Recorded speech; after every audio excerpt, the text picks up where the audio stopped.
Musical theatre has a reputation for being super queer friendly, but does that just mean gay friendly, while all the bi folks and others get sidelined? Right. We get a Rocky Horror wink here, a Cabaret nudge there, but barely anyone dares to say bisexual outright. Maybe this time it's the bisexuals who should take center stage. On today's episode, we're talking about times where bisexuality is used as a punchline, celebrating the rare gems that actually see us, and asking whether theatre is truly inclusive. Curtains up, folks. It's time to give bi plus representation a standing ovation, or at least some real stage time. This is Give It To Me Bi, the podcast where we talk about anything and everything from a bi plus perspective. Now, let us give it to you bi. Give It To Me Bi acknowledge that we live and work on Gadigal land. We acknowledge the traditional owners and custodians of this land and pay our respects to elders past and present. Sovereignty was never ceded. Hi, my love. Hello. How are you? I am ready to hear the chanteuse herself being Chad.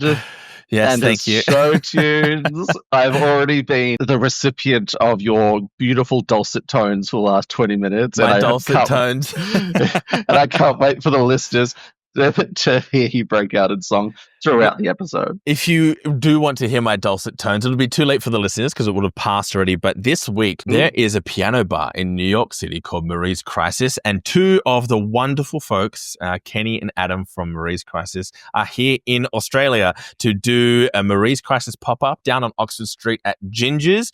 I'll probably post about it maybe on our social media because we love to help the boys out. They've been coming here for a decade now, I believe, and we love to hang out at around a piano and sing show tunes. It is where I met some of my best friends. I think I mentioned that in a previous episode. But yes, that is where my dulcet tones usually get the biggest workout, or while I sing my little one to sleep. That's the other place I sing the most. Oh,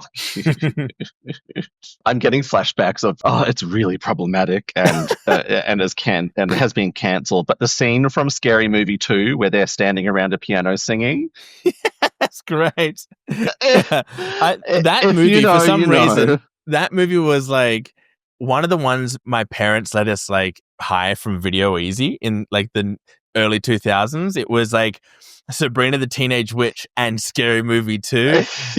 That scene is great. That whole movie probably defined me and my sister's humor for like 3 years of our life. Completely.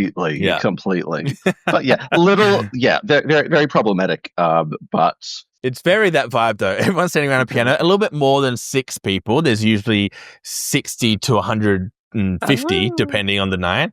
But it is good fun. The first few times I went along, I went by myself, which is always nerve-wracking. I'm not great at social situations solo. So I would go to the bar, I'd get a bottle of wine, I stash it inside the piano, and I just I'd drink a bottle of wine to myself. And if anyone gave me an eye, I'd pour them a glass. Like, friend, do you want to be my friend, please? And that's how I like to spend my Friday nights. A little bit different to most. Yeah, more interesting than me going to bed at 7 p.m. But, we won't talk about Nana Steve. That's next on the health journey, is to really prioritize my sleep. God, I woke up at 5 a.m. this morning and I was really proud of myself. I'm like, I'm going to go straight to the gym. I'm like, this is insane. Like, what I'm doing is insane. I'm crazy. Like, but it's the gym's going to be empty because no one else is this stupid. Yeah. And I turn up and I've never seen it busier. And I'm just like, wait. It's all the entrepreneur bros who are like, hey, you got to wake up at 5, start the day before everyone. Yeah. And I'm like, did you all have the same idea or did I just think I was special and I'm not? It's everyone who's ever read like a Tim Ferriss book or listens to Joe Rogan would go at 5 a.m. and try and win the day. Yeah. Well, the day wasn't one. I just hid in the corner.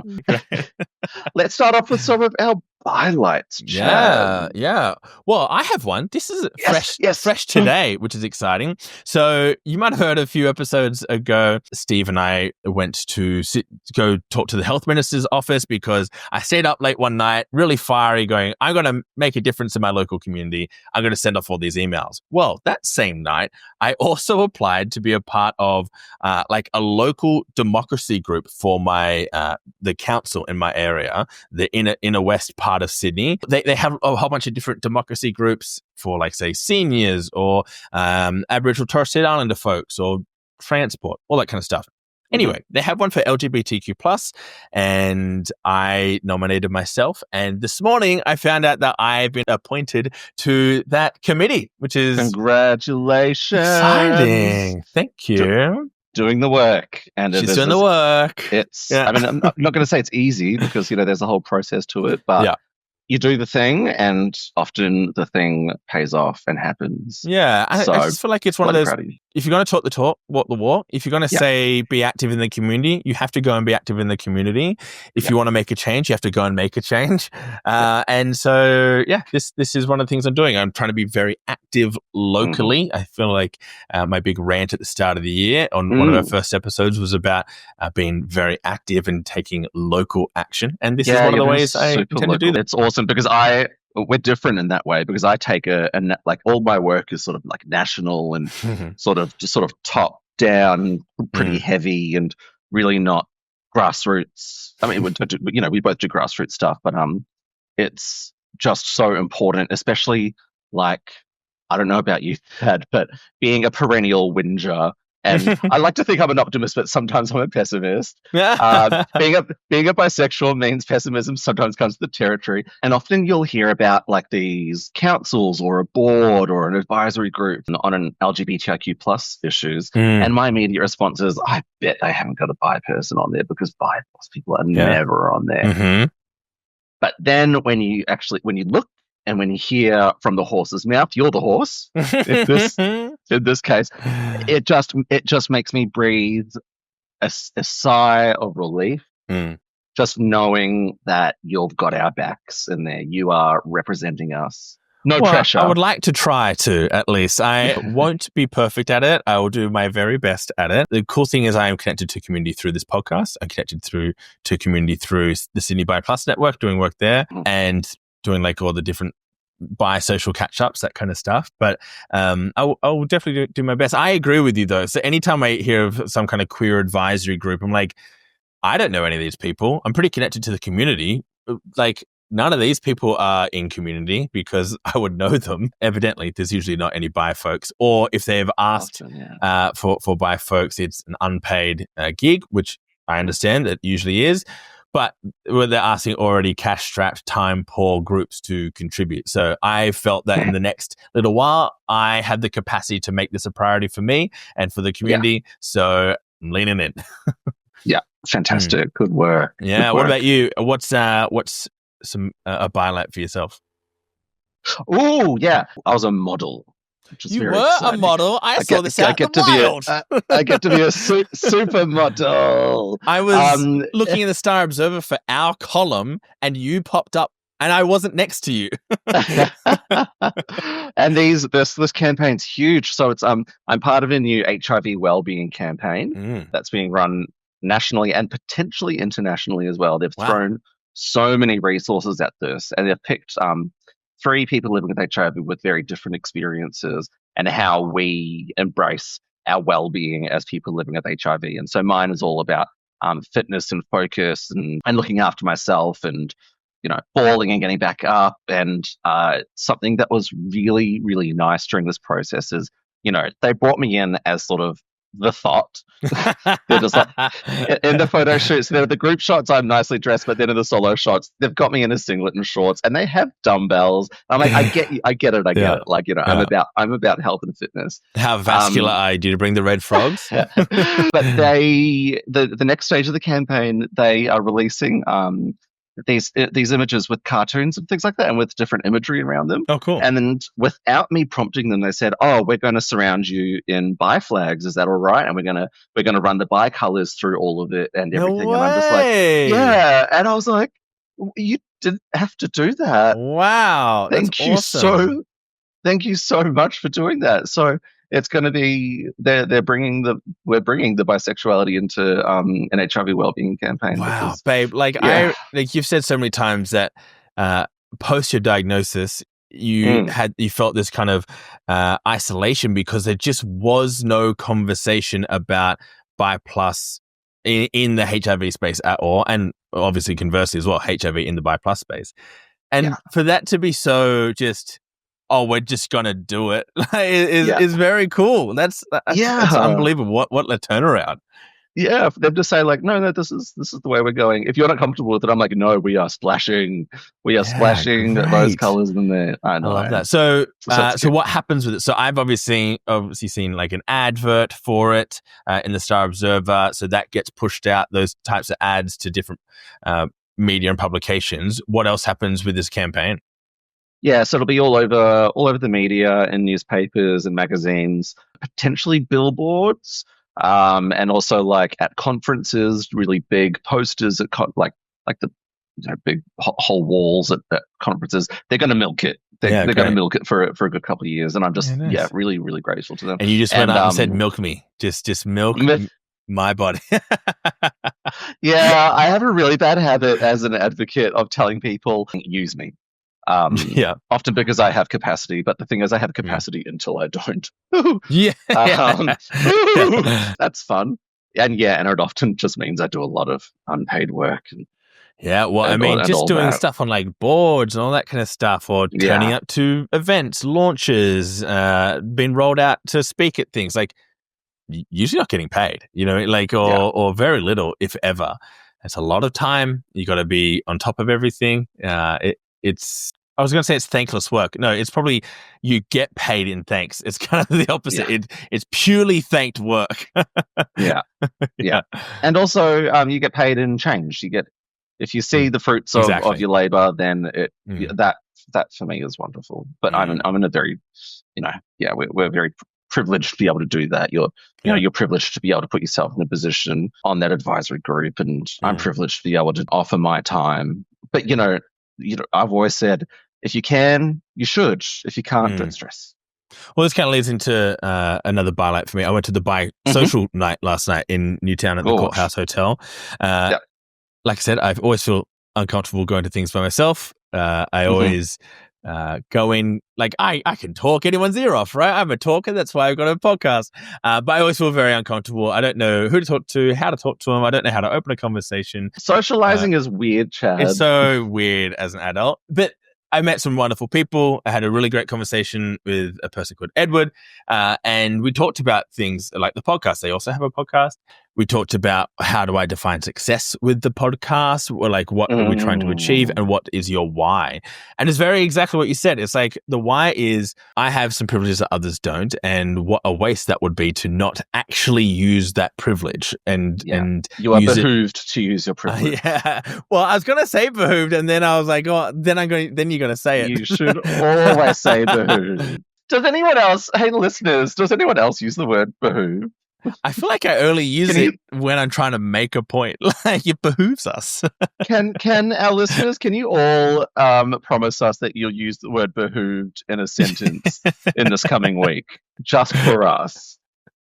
Please. It's funny. I've caught up with some of our listeners for coffee and become friends. And behoove has come up from other people. It has come up. But yeah, so going along to the bisexual night is always a highlight, even though I'm always a little bit apprehensive or a little bit anxious to go along. It's always a good time. I just need to get there earlier so I can sit at the table. I always get there late. There's like 3 reserved big tables. I always get there late and they're already talking. I'm like, hello, it's me. Little old me, let me in. I see to get there and just like mark up at a table and have people come to me. I feel better welcoming people than being welcomed. Totally. It was the host to me. I'm like, hey, come sit down, come chat. Whereas like asking people for that, I feel very uncomfortable. That's so funny because I mean I'm the same. I'm very socially awkward, but I'm a great host. Like I'm good at sort of being that glue, but walking into a space, no. Well, that's what Heidi and I do. That like we are hosting people, which you have poked fun at me before. No, I would never do that. I would never poke fun at you. You definitely have. There's some news and updates that we should share. There's an important deadline that we need to announce to people. You would have heard us talk about the BISH study, the Bi Plus Sexual Health and HIV Needs study, being run at the Kirby Institute, and I am a co-investigator on that. It's a collaboration between some of the world's best sexual health researchers and social researchers and the Bi Plus community. It closes on the 28th of February. So if you have not completed the BISH study, we have had thousands of Bi Plus Australians fill this out. Wow. And I know, it's incredible. And we need everyone, we need as high a number as possible as we can get. So please, please, please, it'll just take about 20 minutes of your time. Go to bishstudy.com, BISHH study.com, and you'll be able to fill it out there. Now, the only eligibility criteria is if you are bi plus, multigender attracted, living in Australia, and are over the age of 18. We'll make sure the links are in the show notes so you don't have to write that down. It is, I've said it before, I'll say it again, one of the most affirming experiences to fill out that study, because it is so inclusive in the language, in all the ways it recognizes the experience of bisexuality, because your bisexuality is not the same as my bisexuality, it's not the same as anyone else's. However, they have put a lot of time and energy into making sure that all those experiences can be accounted for. And it's just to witness the form is just a joy. But then to go through and fill it out is really quite cool. So I, as someone who wasn't involved in it but has done it, highly recommend it. But as someone who is in community, petitioning for resources and funding and the rights of the community, know just how important a study like this can and will be. So if you want your voice heard and you want the needs of the community heard, it's really important that you check out that study. Yeah, and it's not just sexual health. So it's the sexual health and HIV needs study, but we go into all sorts of stuff about identity, about relationships. I am very excited and very proud. I had a one non-negotiable question that I needed to be in there, and that was about someone's journey with their sexuality. Have you previously identified with another sexual identity? How do you currently identify? Have there been other steps along that way? We've never gathered, no one has ever gathered that data before. We do not know how people's journey of sexuality goes over time, over their lifetime, and we're about to find that out. You are actually on day 2 of us recording this episode. Yes. We had some technical difficulties. Yeah. And I can confirm that Chad and myself are wearing the same clothes as yesterday. Did you also throw your clothes on the bedroom floor and then pick them up today to wear? I put them on my bedroom chair. Thank you very much. Okay. I threw them off my body in a fit of rage when my camera stopped working yesterday. And in a fit of rage coming back in to fix everything this morning, they were sitting there where I left them. So here we are. We're trying again. Okay, so I'm the only dirty pig then. I'm a dirty pig, just my clothes are clean. Well, I have another update from yesterday. Last night, I attended that sing-along that I spoke to you about. Oh my God, we are getting like live updates. Before and after. It was wonderful. It is the gayest, queerest thing you can be a part of. It is on again tonight. I won't be going. I can only really afford time for one of them. But it is right next to the new Sydney Rainbow Crossing, which was unveiled yesterday. So I took a little quick snap, quick selfie. Wait, where was Mary's Crisis? Mary's Crisis is at the Oxford. Okay. Oh yeah, right next door. Yeah. Like right where the upstairs at Ginger's. So it was cool. Went along today. So, just on the Rainbow Crossing thing. Sydney is one of the few places. So all of our rainbow flag crossings are all on crescent-shaped roads. So we don't do those straight line rainbows. We do actual rainbows. Oh my gosh, I've never clocked that. That's so. So there's the one in Taylor Square on the side of the pharmacy. There's the other one on the other side. So they're both on curved roads. Wow. And then there's the one in Coogee, which is at Coogee Beach, which is a rainbow at the beach. Is this big crescent sort of amphitheater thing that faces out the beach. So we've got like the rainbows, which is awesome. I have never clocked that before. That's so funny. It's so obvious. That's great. Oh my gosh, what a cool little piece of trivia. Yeah, so no, none of those a straight rainbow. Straight rainbow. Oh my gosh. Not on my watch. Not with inflation this high. No. We do rainbows in Sydney. Well, hey, speaking about Oxford Street, there is something that we need to ask for the community here locally in Sydney and maybe even Australia if you're willing. Mm-hmm. Our dear friends over at Biconic. Biconic are the local social gathering group. They put on a lot of parties for bisexuals. They've been doing So it they for do big parties. Yeah, big parties. Doing it for about 6 years. They also do a float in the Mardi Gras, which is awesome because Mardi Gras has hundreds of floats, like nearly 200 floats.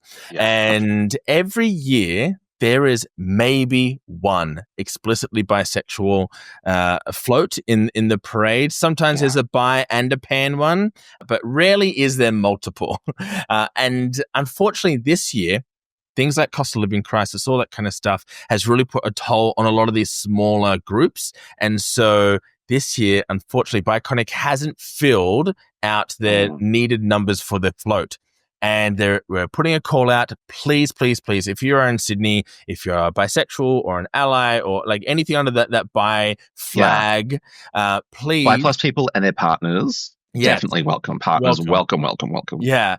Please contact Biconic. We'll put the links in the show notes and in our Facebook group and in the emails, all that kind of stuff, to sign up to be on the float. It's an amazing opportunity. You can celebrate your bisexuality in public. It's really affirming. Steve, you've been on the float before, is that right?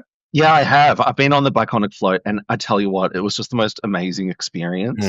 And being in the Sydney Mardi Gras parade, 30,000 people marching at night, 200,000 people on the street watching in itself is amazing. But marching with bi plus people and our allies and their partners, I don't often get to see many bi plus people with their partners at queer events for whatever reason. And I just remember on this float, a lot of people brought their partners along, and that was.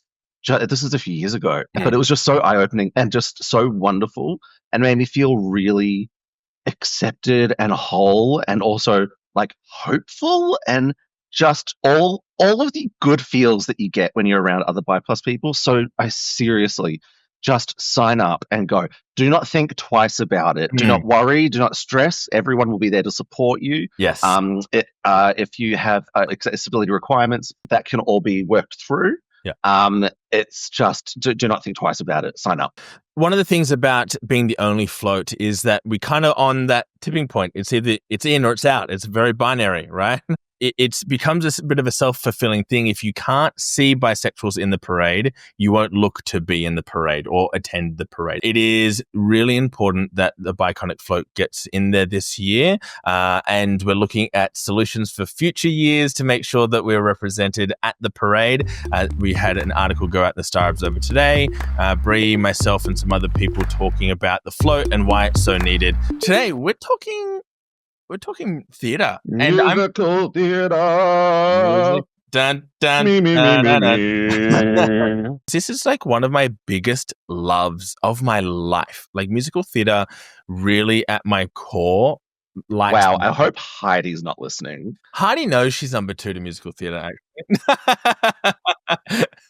Heidi being Chad's partner. Yes. Heidi, we love you. Heidi is not as much of a musical theatre fan as I am, but over the years has really taken to it. My mum worked in the theatre when I was younger. I grew up in the theatre, and ever since I was in year 3 and I played the Pharaoh in Joseph and the Amazing Technicolor Dreamcoat, I was hooked, baby, hooked. And it has been a bit of a conduit for me discovering my sexuality, which is bizarre because the representation of bisexuals actually isn't that high. But one musical in particular that we'll discuss in a bit really helped me kind of see myself a little bit, even though it's very flawed or perceivably flawed.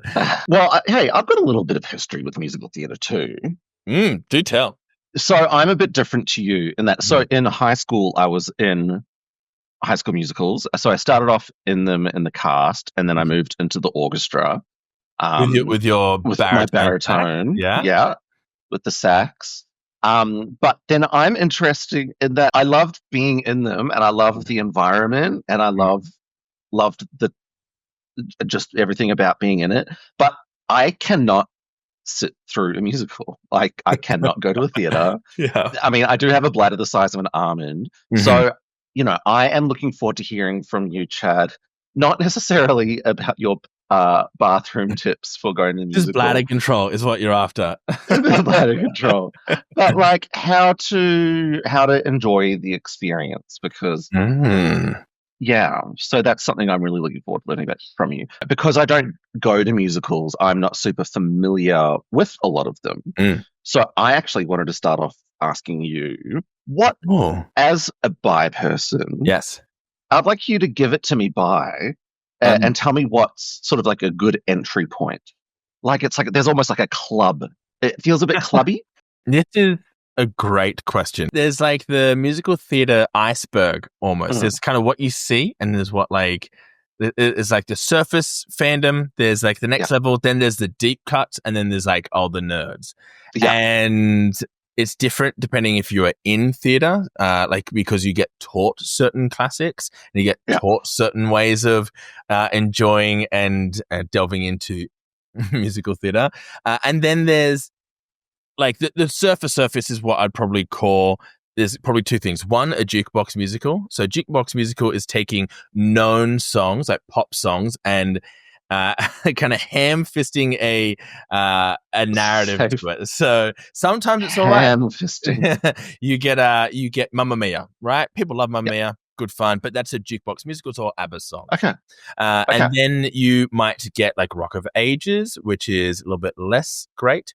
And then there's Jersey Boys. I quite like Jersey Boys You because see, I recognize all these names. yes, so like the narrative of the story is kind of the narrative of the like career, and the songs kind of play into that a little bit. But then there are other ones that are just bad, just like okay, this is just an artist or a musical artist trying to make some money on Broadway. Let's try Sure. and like kind of force a story into it. So that's probably the surface because it's kind of you are guaranteeing that like, oh, if we do these Britney Spears songs, Britney Spears fans are going to come along to the show. And then there's the other top kind of above the surface musicals, which everyone would know of. So that's like that's Cats, this Jesus Christ Superstar. That's You see, I saw Cats the film and it scared me. yeah. Look, I apologize on behalf of musical theater for Cats the film. No one who enjoys musical theater likes that movie. Okay. Okay. But then underneath like or like the top like mega musicals of the Cats, the Joseph, the Jesus Christ Superstar, that kind of stuff. Then you get kind of the rock pop stuff. So maybe that's like Rent, maybe it's a bit of Dear Evan Hansen, maybe it's a bit of Hair, and then deeper still is maybe the Sondheim stuff, and that's kind of like my fave. So Stephen Sondheim, greatest musical theater of all time, wrote Into the Woods, wrote Sunday in the Park with George, Merrily Roll Along, Sweeney Todd. That's like what I live in. I have a tattoo of Sweeney Todd. Actually, I have a tattoo of a few musicals: Sweeney Todd, Hamilton, Rent, and Dear Evan Hansen. Actually, I have a few. So there's kind of a few things. But as like an in, so you're telling me there are sort of multiple entry points, and you can sort of find a flavor. You can definitely find a flavor, and I have found there is always a wrong thing to suggest to people. There's always a wrong thing. You kind of need to know who you're suggesting to, because I know people that are like, oh, everyone would love Hamilton. No, not everyone would love Hamilton. I know people who hate that show. I'm obsessed with it. I love Hamilton. But a lot of people don't. Or they tell their non-musical friends to go see the campus shit ever. Like, no, that's not a great way to like recommend the theater. You want to like ease people into it. There's a language, there's a syntax and a cadence to a show that you kind of need to like be aware of a little bit, because it's different to a movie, it's different to TV. There are certain beats that you're going to hit, certain song moments, that kind of stuff. If you're not expecting it, can feel contrived or it can feel out of place, but with the right material, it feels right. So like, if, I don't know, if you're recommending, I've got a straight boyfriend who like isn't very camp or queer adjacent at all. What are they going to like? Take in the Book of Mormon. Like, that is a great show written by the creators of South Park. It is hilarious. It's crude, but has a lot of love for the form of musical theater. So you're kind of getting this, it's like a bridge into musicals. That's a great way to do it. So there's a few things like that I'd recommend. But as a bisexual, my way into the queerness of musical theatre was Rent. Yeah. I had the soundtrack channel. I didn't have Foxtel when I was younger. I had a knockoff version with like maybe 5 channels. You had Disney, Cartoon Network, and like the soundtrack channel. And the song Out Tonight, which is the Mimi's song from Rent, she is a sex worker, stripper. That she's officially called an S&M dancer, I think is the title. And she has a song called Out Tonight, all about kind of going out to the Cat Scratch Club. And I saw that and I said, this is the coolest shit ever. I had to watch that channel nonstop, because you know how when we used to watch like Rage or like TV shows with like music videos? Sure. We put like the name of the song and the artist at the start and the end of what you're watching, so you could look them up. But on the soundtrack channel, they only did it at the start. So I would find the song and then not know what it was. And this is before Shazam. This is before Shazam. It was barely, like Google was barely a thing. And so I would be watching it going, I don't know what this is. And so I would have to watch that channel for hours to try and catch the start of that song so I could look up, oh, this is Rent. And then turns out it's the greatest musical ever. It's my favorite musical. It's about queers and creatives in New York in the late 80s, early 90s during the AIDS crisis and how they deal with that. There's a few characters in that who are bisexual seeming, although the creator of the show wrote Maureen as a lesbian, but she's never explicitly discussed in her sexuality, but she's had partners of multiple genders who complain about the fact that she's promiscuous and all that kind of stuff. So it does lean into the bisexual tropes, unfortunately, and 99% of people read her as a bisexual. So it's not looking great so far for representation.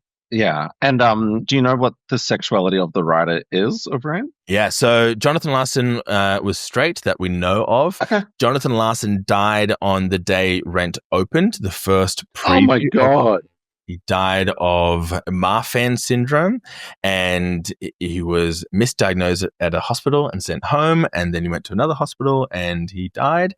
And so the day it opened, he passed away, and all he ever wanted was to be a success in musical theatre, and he had a bunch of flops before this, and then this one cracked it and he never got to see it. Yeah. Wow. Yeah. I mean, knowing that just adds, I know it shouldn't add anything to the experience. It does them. But it sort of does. It does. It's like listening to Nirvana. It's like, something else hits here for some reason because of the legacy of Kurt, or, and so like, it definitely adds to it. It was very poignant at the time, and they still ran with it. They still did the preview. They did like a non stage version. They did a reading of it that night because they were too emotional to kind of do the whole thing, and apparently it was electrifying. Yes, I'm a big Rent nerd. I could talk about Rent forever, but this is not the Rent episode. Well, I would also love to hear from the listeners, if you're into musicals, what is your favorite musical as well? Any other Rent fans? Right. Get into Chad's head. Join our Facebook community. Give it to me and start a little convo about what musicals you love. Yeah, I think this is the episode where like my ADHD will come out. I get so excited about it that I can't keep like a straight narrative. I kind of like bounce. And so, all right, so you Steve's might need to coming rein me in. Yeah. I'm all right. I'm chopping. I will tell you, I actually did go to a musical recently-ish. What did you see? I know. No, I saw Titanic, the musical. Oh, great. So it turns out I really love just obscene, ridiculous, queer camp comedy musicals. So they call that fast. So that type of show is fast, where it's also parody. So parody and fast. Fast is kind of like that hyper ridiculousness for the sake of ridiculousness. I was highly stimulated. I was like, okay, this is happening. Woo! Celine Dion's, when did the Titanic sink? Anyways, Celine Dion's Go Back in Time, but just ridiculous, hilarious. So no, I enjoyed that. People are really, really enjoying it. Yeah. So it also really helps that every single person in their own way is extraordinarily attractive. Oh, So Brit. Yeah, yeah, absolutely. I went with Britt, friend of the pod, Friend from of the the pod. pegging episode, and Mhm. we were just like, oh my god, we wanted to sleep with the entire cast, which is slightly problematic, but then also I have a lot of friends who saw it. 99% of them loved it. One of them said, I just don't think I can enjoy a show that makes so much light out of so much death. Like, so many oh. people died. Well, this is the thing. Are they going to make a 9/11 musical in like 60 years' time? There is one. There is one. Oh, It's okay. very, very good. And it's not like an out and out comedy. It's called Come From Away. Fantastic musical. It's not bisexual related, but I'm recommending it. It's on Amazon actually, and it is about this small town called Gander where all the planes were diverted to, and they're so small, Oh, yeah. and the amount of people that got off the planes were like 5 times or 3 times the amount of people in the town, and they had to take them all in and look after them. It's a great, heartwarming show. So less about parody and making fun and Yeah, definitely hilariousness not. and No way. RuPaul references. Yeah, slightly less RuPaul references in Come From Away. This is what I mean. I'm like, in 60 years' time, are they going to do a comedy of... Oh, God. So yeah, when you look at it through that lens, it is problematic, but I had a good time. From a bisexual lens, I guess to kind of make it on theme with the podcast, there's kind of 2 ideas with bisexuality, or 2 or 3, really. It's either invisible or together. There's just so many musicals that just there's no bisexuality. That's fine though. Like, you don't have to be putting bi characters into every single show ever, whatever. But it is a small number of bis in the theater.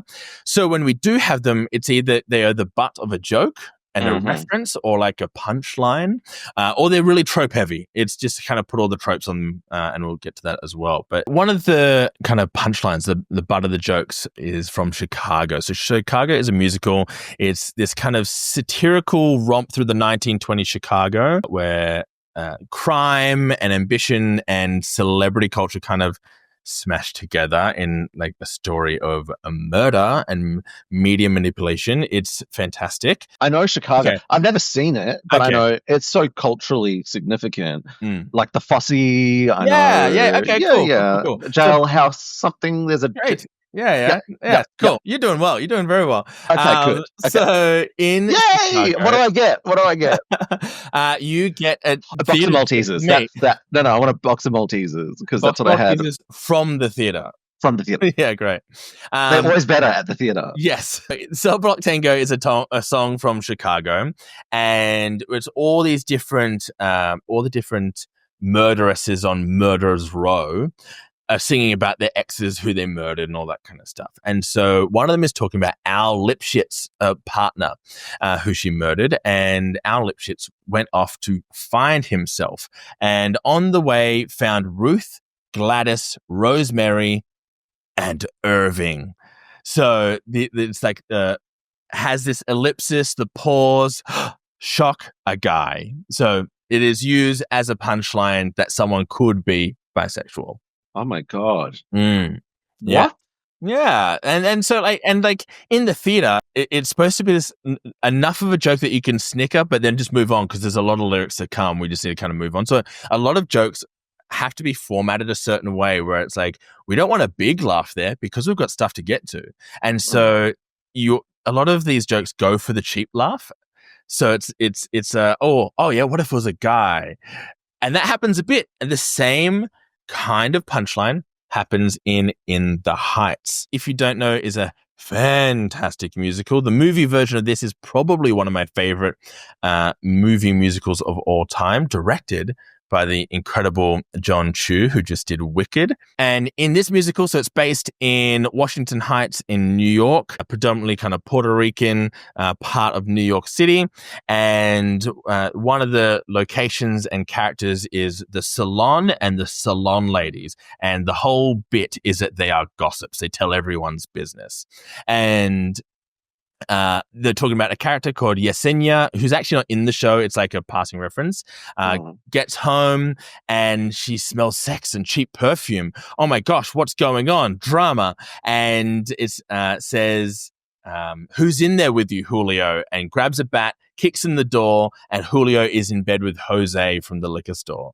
And so it's like, oh, again, like the cheating could have been the punchline. You know what I mean? There was already a joke kind of happening, but we kind of went, well, subvert expectations. It's not a girl, it's a guy. Ha ha ha, bisexuality.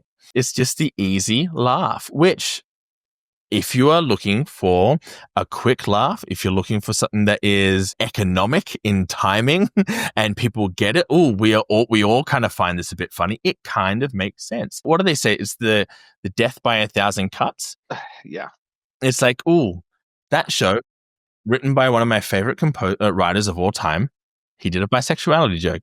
That show written by one of the other greats of all time, bisexual joke. Oh, bisexual cheating, bisexual promiscuity. Like it just adds to this narrative of this is my favorite medium and I listen to this song all the time. This is one of my favorites. Mm-hmm. It just kind of adds to that world that tells you how we perceive you. Yeah. It makes me really frustrated because people don't think making bisexuals the butt of a joke. They don't see it as punching down because they don't understand that we have suicide rates so extraordinarily high, that we have mental health distress so extraordinarily high amongst bi+ people. And if people just knew that, I think maybe they would realize, actually, you know what, maybe we shouldn't be making a joke about this community. Maybe that is punching down. Like, we know that making jokes about trans people is punching down. We know that making jokes about gay people is punching down.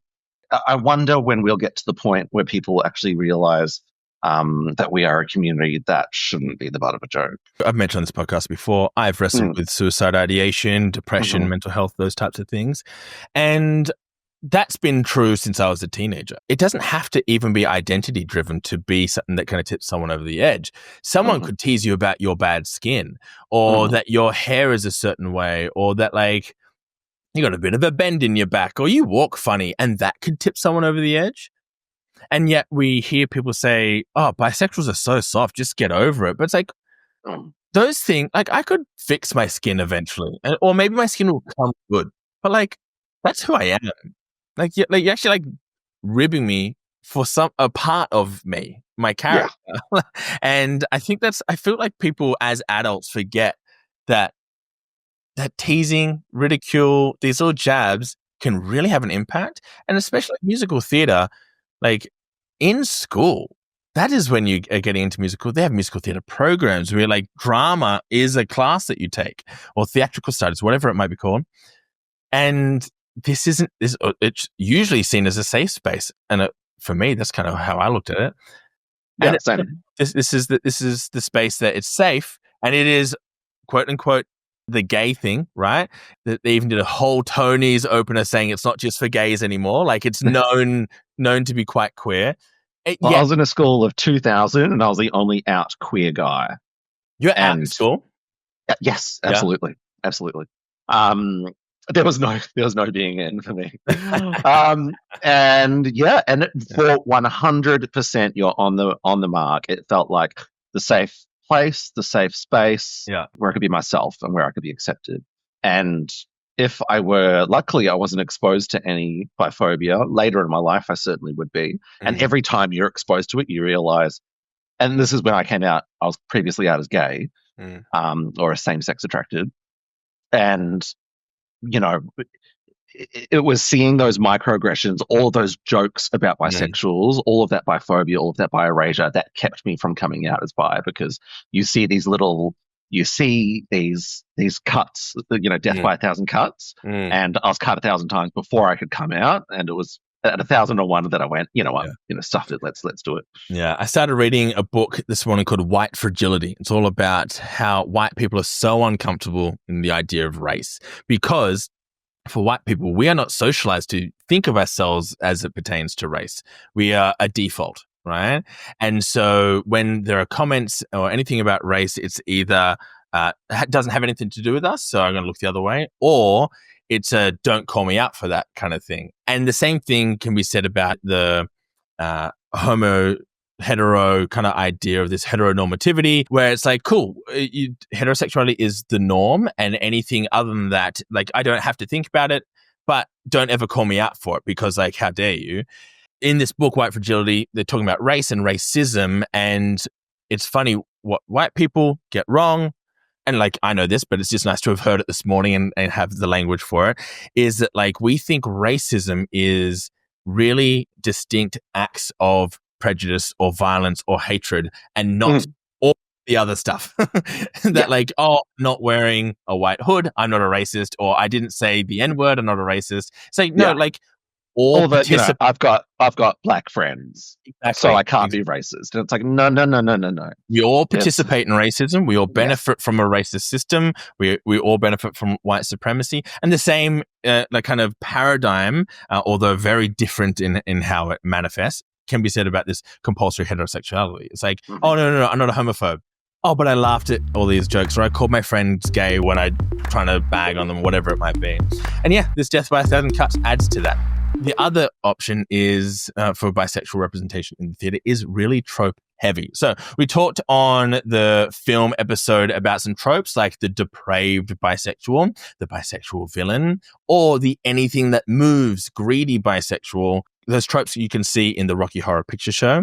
And like, although Frankenfurter could be read as depraved bisexual, it's kind of more of this representation of sexual excess. It's kind of the idea of like, we want to depict sexual liberation and freedom. Oh, we must show that people fuck each other and everyone fucks everyone. So Cabaret have done similar things as well. Actually, even in a scene in Rent on stage, not in the musical movie, in Contact, it's this everyone big orgy, every gender, all that kind of stuff all in one scene. And so Cabaret does it too, where it's indicating times of sexual freedom. And notably, some of these shows are pushing back against fascism and Nazis. One of the shows are pushing back and has the narrative around AIDS and HIV. So like, it's relevant to the time and the zeitgeist. However, 100 years on, 20 years on, 30 years on, now we just have a pantheon of media that says bisexuals are just depraved, limitless, uncontrollable. I might say there could be a reclaiming of this, in that yes, like sure, in a way I am depraved. Yes, I do want excess. Why? Who doesn't want to experience all the beauty of the world? Blah blah blah blah. We can potentially reclaim it, but I agree with you. We do see a lot of that in the media, especially these sort of legacy sort of characters and tropes and narratives that we can reclaim. But I wanted to say on the Rocky Horror Picture Show, I'm glad that you brought it up, because I knew when I was younger, for years, that my parents were obsessed with the Rocky Horror Picture Show. And they never let me watch it until I was like in my my early teens. And I watched it, I was like, oh my God, this is amazing. And also like, oh my God, like, why are my parents into this? And my parents, their favorite band was Queen, and their favorite movie musical was the Rocky Horror Picture Show. And I always thought that my parents are, center right. I mean, they're farming. Well, they live on a farm. They're fairly conservative, very lovely, awesome, amazing people. And I always thought my mum and dad were Brad and Janet. But then, as it would turn out, when my dad came out as bisexual to me, that it turns out my dad is actually Frankenfurter. Because I always saw myself in Frankenfurter. I'm just like, oh yeah, this is me. Like, hell yes. And my dad and I always say, like, I am very much my father's son. And so then I ran the numbers. And I'm like, wait a second, if I'm Frankenfurter, then that means so is my dad. And that definitely checks out. So I have quite a soft spot for that musical. I think there is a reclaiming that can happen, and I don't mind the idea of excess, and especially tied to freedom and liberation. You know what I mean? Like, go for it, have yours, like live abundantly. However, I think just inside of these stories, the abundance is checked with you were selfish, that's why you got AIDS. Yeah. And there's a lot of us and them isms. Yeah, that type of thing. It was very... a lot of othering in there. Yeah, it was framed as like, I mean, you've heard this before, like the AIDS is a punishment for your sins kind of idea. And, but I also love Frankenfurter and Queen I have on my list of tattoos to get is Frankenfurter and Freddy in I Want to Break Free. I kind of want like a dual tattoo of both of them because I love that playing of gender and gender roles and both of those things I've been really drawn to in my life for sure. Yeah, it's so weird having these sort of musicals as very much in the background of my life, but how, in a way, influential and reflective they are of my own life when I think about it. And also that makes me sort of wish, like, oh, it is sort of something that I wish I could get into more. Because imagine if, like you, I took a deep dive into these experiences, because it seems to me from the outside that it's just this big, magical, wonderful world. Their stories, they're limitless stories. That's what all art is. You know what? I forgot to mention the best entry into musical theatre for anyone is Disney. Disney is musical theatre. They even hire some of the best musical theatre writers to do their stories and their music. Like Alan Menken and Howard Ashman in the 90s reinvented Disney. Without them, we wouldn't have Aladdin, Beauty and the Beast, like all these shows that like gave a Little Mermaid that gave us back the renaissance of Disney, right? They literally are musicals. They are all musicals. And then we get, in modern times, we have Lin-Manuel Miranda, who did Hamilton in the Heights, is doing Moana and Encanto. And then you have Robert Lopez, who did Book of Mormon and Avenue Q, working with his wife, Kristen Anderson-Lopen, doing Frozen, doing Coco, like the Disney is musical theater. And so like if you're a fan of Disney, you'll love musical theater. Okay, mind blown. Why do I feel like I've woken up to something? Well, they're super camp. Like if you think about like some of these movies are super camp. You look at Ursula from like Little Mermaid. That is a Divine reference. Like that is directly Divine. Howard Ashman was like, that's who it's going to be. But then also did Little Shop of Horrors, extremely camp. Like that is one of the campest shows around. If you want an in, watch those. But then if you want personalized recommendations, just slide into my DMs or Steve, maybe I can just give you recommendations and we can go together. And we can get you like a little like pee bladder that you can pee into so you don't have to get up. And we can get you an extra cushion for your bum because you don't have much padding there anymore. I have not. Oh, this is the other thing. Yeah. So I went to see Titanic sort of a couple of months into my cut. So into my bodybuilding preparation. Mm-hmm. And so that's, you bring your body fat down to about 5%, which is, I wouldn't recommend it to anyone. Wow. But that means that I have no ass. So I am sitting on bone. And sitting on that hard theater seat, I realized, I was like, oh my God. I have no padding. I actually need to bring a pillow with it. I'm sitting on 2 pillows right now. Oh my God, I took a photo of my butt just cause. I was just like, all right, what's actually going on back there? I took a photo. I'm like, oh, it's a sad state over the shoulder one or the like a set it up and walk away one? Yeah, set it up. So forward-facing camera, place it on the sink, walk away on the sink, just because you want to be at eye level. You want to get the sink or in the bathroom? The bathroom sink, private, door closed. No one needs to see that. And sad state of affairs. I was like, oh, because when I'm eating properly, when I'm bulking, all my fat goes to my bum. Got a great bum. Currently, absolutely not. It is a If my bum in winter is Titanic, fun, rambunctious, full of energy and everything going on, my bum currently is Chad, give me a really sad, flat musical. Oh, really sad, flat musical? Gosh. I'm trying really hard here to connect with the musical. No, you're doing. A sad, flat musical is any Andrew Lloyd Webber musical that isn't like his big 3. What's the one about trains? It was Starlight Express. He made a musical about trains. Yeah. Please don't tell me they're talking trains. Yeah, they dance and everyone, all the actors are on rollerblades. Andrew Lloyd Webber's He's extraordinarily successful.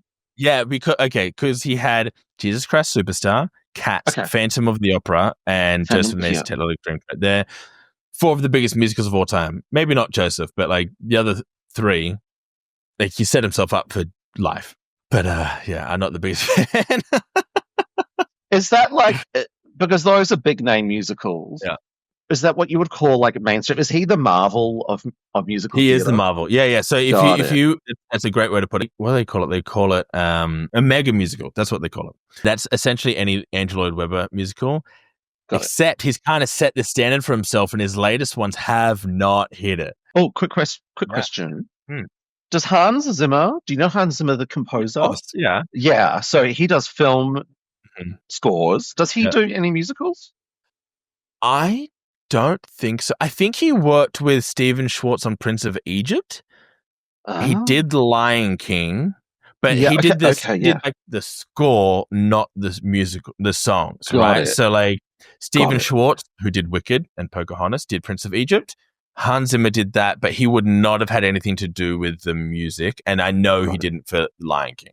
Got it. That's a good question, though. I'm obsessed with him. Did he do Muppet Treasure Island? Because that's technically a musical. I'll have to fact check that one. All right, Chad, I do have a cool question for you. If you could rewrite, so you are the Australians will understand this reference. You are the suppository of all musical knowledge. Our Prime Minister, Australian thing. Our Prime Minister Abbott from a few years ago said in a press conference, "I am not the suppository of all knowledge." He was meant to say repository. I thought you were just saying that like Australians like to shelve things. Like, oh, okay. We also like to shelve things. If you could rewrite any musical or character in a musical to make it explicitly about a bisexual character, which one would it be and how would you do it? Fuck, I wish I prepared for this. This is a great question. Well, okay. So I was going to touch on this a little bit anyway, but I feel like Wicked is the biggest thing in the world right now. Yeah. And the source material for Wicked is a book that is very horny.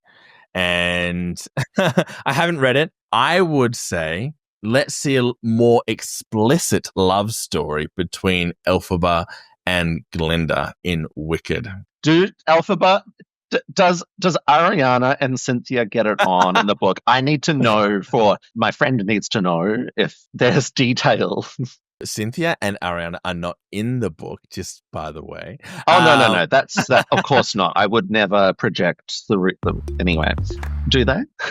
I believe so. Again, I haven't read it, but there's a lot of kind of gratuitous content in the book. This kind of leads into something that I want to talk about anyway, is when we adapt stories to musicals, because most musicals are adaptations of something else. Very, very rarely do we see original stories. That is interesting. It is interesting. It does happen, and sometimes they are blockbuster smashes, like In the Heights. But often it is either an adaptation of another story or medium, or it's adapting real life. So the interesting thing, I think, is when the source material is bi or queer, but the musical adaptation isn't. So a few examples. Hamilton. So Alexander Hamilton had a big part in founding America. It's amazing, fantastic musical. Alexander Hamilton and one of his good friends, John Lawrence, fellow aide-de-camp to George Washington, had a very well-documented friendship through some letters that they wrote to each other. Oh, they were historically housemates. They were historically housemates. So, yeah, they fought in the Revolutionary War together, and there are letters going back and forth which are in the focus of a lot of discussion about their potential for romantic or sexual relationship between the two of them. Hamilton is married to Eliza Hamilton, so is married to a woman, but has this romantic and potentially sexual relationship with John Lawrence. And fans have asked Lin-Manuel Miranda about this. Lin responded to a question about whether he thought Hamilton could have been bi by replying, "Yeah, read those letters, man." So this is famously kind of one of the most researched and like content dense shows of all time. The words per minute is insane. The historical detail in the show is insane. So he's delved into all these letters. He's read them back and forth. And he's like, yeah, fuck yeah, the dude's bisexual. And that can be complex because like, okay, this is the biggest show on the planet. This could have been an opportunity for some representation, for for a narrative moment. We don't know. The relationship between them is kind of winked at a little bit in the show. However, I'm also aware that in the show he has one son, and in real life he had like 7. So there's a lot of collapsing of story in something so dense. So I don't know. Are we too salacious? Are we still too salacious? Why can't we just be treated as normal? Gay people are spoken about as valid historical figures, as valid people. When will we be able to get that? This is a conversation. Maybe we'll do a history episode because I think that'll be interesting. Is that I've spoken to a few people about historical figures, and people say don't use modern language to describe historical figures. Of course. And it's like, cool. But if that guy exclusively dated guys, no one has any hesitation calling them gay. And the flip of that is true for women. Well, sometimes they usually call them like a bachelor or what's the spinster. The spinster, that's the one. And but for bisexual people, it's like no. He was married. He just had some dealings with men. Also, I'll say in that case, they'll usually rewrite them as gay. Exactly. Like, had a wife and children and everything, and one relationship with a man, which just negates everything else. Yeah. Because the world revolves around men. So the second you have an experience with a man, that just nullifies anything you've had with women as a bi man. The other example I'll touch on quickly is The Color Purple. So The Color Purple, fantastic book by Alice Walker, kind of like a revolutionary book. In the book, there are 2 characters. So Shug is this kind of independent, sexually liberated blues singer who defies traditional kind of gender norms and societal expectations, including her relationships. And she's the daughter of a reverend and is seen pretty much throughout the book as like a transgressive figure, both for her bisexuality and her rejection of the church's moral expectations. So she's kind of in the book kind of pitched as this mentor guide to Celie, and he's kind of like, oh my gosh, you're wonderful. Tell me more about you. And so she's bisexual, and it's kind of tied into her liberation, right?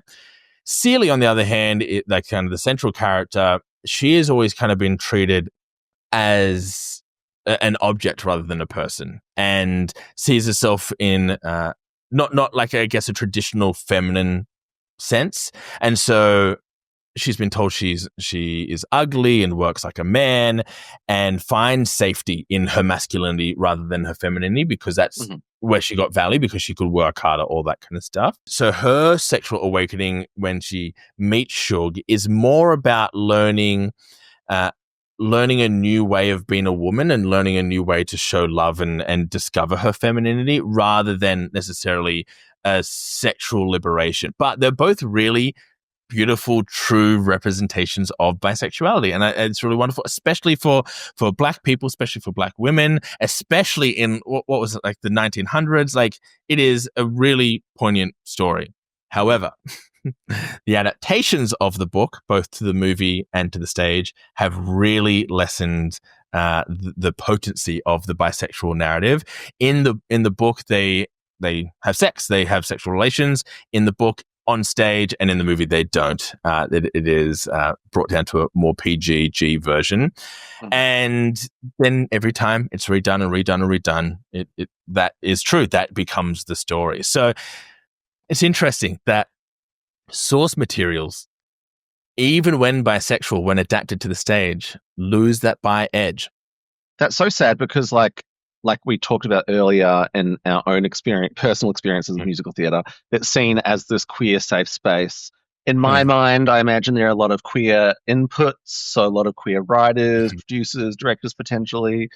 And at what point do for a historical musical, at what point do we just get scratched out, rewritten, erased? Well, it's interesting that you say queer, because like a lot of, like, it's a very queer friendly industry. However, people in like kind of, I guess, the top rooms, kind of that high level, would probably be more explicitly gay if they are LGBT at all. And I know there's a lot of bisexual people. A lot of the people in these shows could be bisexual, but they're dancers. I was being generous in my use of the word queer. I probably didn't mean gay. But like, they're dancers or they're singers or they're actors, and they don't really get a say in the story. And so there's a bisexual person who I'm going to forget the name in this moment, Jen, maybe? I can't remember, who was in the Jagged Little Pill musical and is out as a bisexual person, maybe even pansexual, and they're playing a bi character, and that bi character kind of sucks. I'm like, oh, what would that experience have been like to finally get to play a bi character? But like, it's kind of shitty. I kind of wanted to end on like the best example of bisexuality. Yeah, that was going to be my next question. Yeah? What's a good example? Because it's not all doom and gloom, as we know. And again, I've always said I want to see all the representations of bisexuality, flawed and not flawed. So I'm here for it as long as we can balance it out with the good stuff. Mm-hmm. So there is for Rent fans, you'll potentially know this because it's got some of the same actors from the original, Idina Menzel and Anthony Rapp. There is a musical from 2014 called If Then. Now, I had never seen this. This was on Broadway until recently. It came to my favorite little theater in Sydney called the Hayes Theater. And it is such a beautiful way to represent bisexualities. One of the things I always think about is if we are going to talk about bisexuality in a narrative of any kind, how do we do so? Is it incidental to the plot? So if you took that character out, the plot doesn't change, or took the sexuality out, it doesn't change. If it is necessary for the plot, how do you show it? Is it about having more than one relationship? Therefore, why are you having more than one relationship? Is it because you're just having more than one at one time, or there's a breakdown somewhere? So what was the breakdown? Oh, it's a bisexual show. Maybe they cheated, or maybe, it kind of goes down that path, right? And that's why we don't really see great narratives. Anyway, If Then does it beautifully. Have you ever seen the movie Sliding Doors with Gwyneth Paltrow? No. Okay, so it's the idea that like Gwyneth is running late for work and she misses the train. And then the movie splits and she makes the train. So then it follows two timelines, one where she misses the train and one where she makes the train, and how different her life could be because of one single moment in time. This is kind of the same thing. This follows characters in two separate timelines, and the same character in two timelines is dating a different gendered person or a same gendered person. And I was like, oh my gosh, this is how you do it. That is the best, most undramatic, like trope heavy way to show this beautiful reality of this person. And I sat in that theater. I was like, wow, fucking nailed it. And that show is pretty non-consequential. It's a pretty whatever show. Like, people aren't flocking to go see If Then. It's nice, but I just thought that one part of that show really touched me. Well, that's really awesome to hear. That's really cool. And it's so difficult to answer the question, how do you do good bisexual representation in media? Like, even, say if I'm writing an article on bisexual health and they want to attach an image to the article, and they'll say, oh, could you provide an image that represents bisexuality well? And I'm like, I'll just chuck a flag on. And it'll say, oh, we have this image of a guy with a guy on one shoulder and a girl on the other. Can we use that one? And it's like, thank you. Yeah, exactly. It's usually a threesome, or it's an affair, or like being bisexual doesn't mean that your love story is necessarily complicated or tragic. You don't have to have had lots of relationships or even had friction moments at all. You could have very comfortable relationships with any or many people, and that's totally fine and valid. And we should be showing stories that way.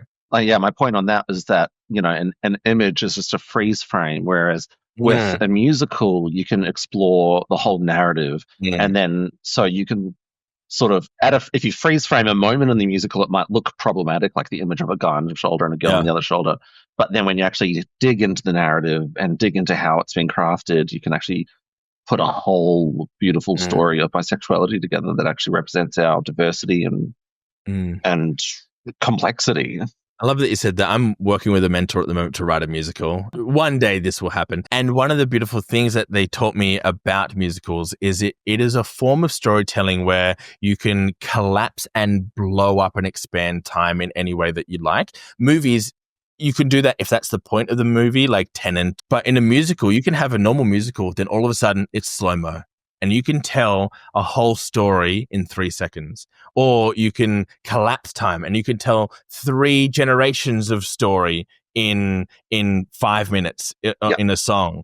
And what a beautiful way to kind of frame that. I love that you said that, of like, this one played with time because of it was two different timelines. But I like the idea of like, collapse someone's life into a moment and explain who they are and who they're becoming, and then jump out of that moment again. And then, now we've got that context and let's move forward. Mm-hmm. That's really beautiful. I like that. Because we are more complex. I find monosexuality can be expressed with quite ease and with simplicity. And I think one of the challenges we have as bi people is to explain and express ourselves is more complex. And that requires people's time and patience and interest. Yeah. And it's about making people want to be interested in hearing our stories and hearing about us. And I guess that's what we're doing. Yeah, that's what we're doing. It is a little simpler, but I think it's simple because it's the default. So there's so many assumed things, right? I think there's this, we need to almost flood the market, right? Of so many stories, and then not apologize for all the different ways we're telling them, because then it is simple. Oh yeah, that's just like that version that I've seen that time and another time. Exactly. And now that's just normal to me. Can't wait for that time to come. This was fun. I like talking musical theatre. Hit us with a song. Hit us with a line. Maybe this some fussy time I'll be happy. Perfect. That's what I came for. Thank you so much for listening to me gush. I am not usually talking about bisexuality in theatre. I'm usually talking about other things. But thanks for entertaining my little niche love, everybody. If you can tell us your favourite musicals, jump over into our Facebook group. I know a lot of you like musicals. I get DMs about it all the time. There's a few of you I'm thinking of. Come tell us your favourite musicals. Any other experiences about bisexuality in the theatre that I've missed? There's probably a lot of them. Would love to hear them. Yeah, I want to hear from people if you've been in musicals. I'd love to hear your experiences. If you have been lucky enough to play a bi character, what was that like? Was it a challenging experience? Was it a rewarding experience? Yeah, I'd love to hear about that. Yeah, great. And we totally forgot to say at the top of the show, this is our 20th episode. Hey, that's a fun little milestone. That's wild. And this week we also got a little moment worth celebrating. We got our first sponsor this week. That won't happen until later in the year, but it's a very kind of fun time for us, hitting a few milestones. Thanks for joining the journey with us. Here's to another 20, 40, 100 more. Absolutely. Thank you, everyone, for listening to Give It To Me by the musical episode. The musical. Oh my gosh, Give It To Me by the musical. It's coming. To stages near you. Love yous. Perfect. Love you all. Yeah.